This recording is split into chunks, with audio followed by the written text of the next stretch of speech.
In this video, we're looking at the alternative cable cast on. Make a slip knot and slip it over your left hand needle and pull tight for your first stitch. To create your second stitch, knit into the stitch you just created and pull the loop over your left hand needle through the front loop.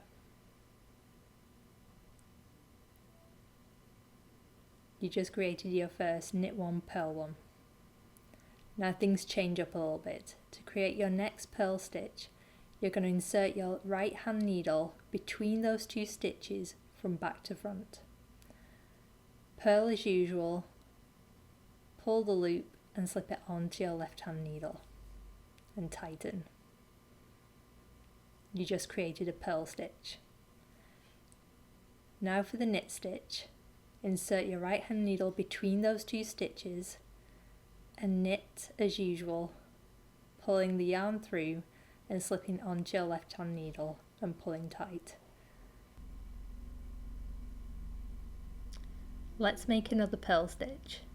Insert your needle from back to front between the last two stitches on your left hand needle. Purl, pull through and slip onto your left hand needle.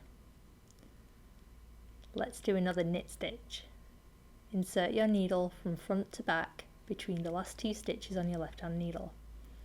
Knit, pull through and slip onto your left hand needle. Continuing alternating between the purl and the knit until you have the number of stitches that you want for your cast on.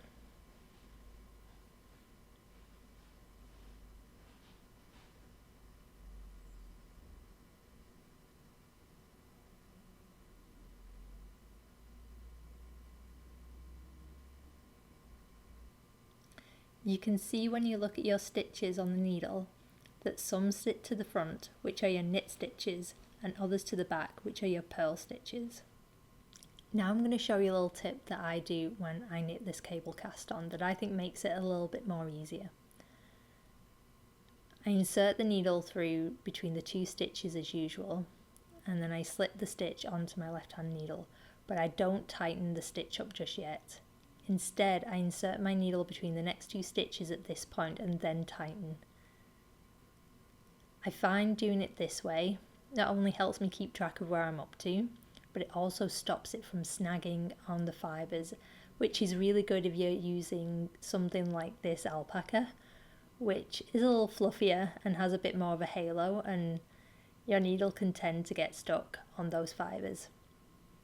I also find it gives you a really even tension across all the stitches in your cast on and gives a really neat edge. You might find that just knitting it in the way that I showed at the beginning of the video is better for you, and if that's the case, definitely stick to that method.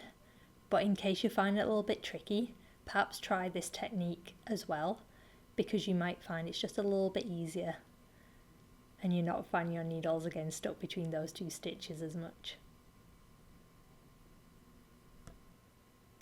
So that's how I knit the alternative cable cast on. If you have any problems at all mastering this technique, please do let me know in the comment section below, or feel free to email me at hello@flossyknits.com and I'll be happy to help. Happy knitting, everyone!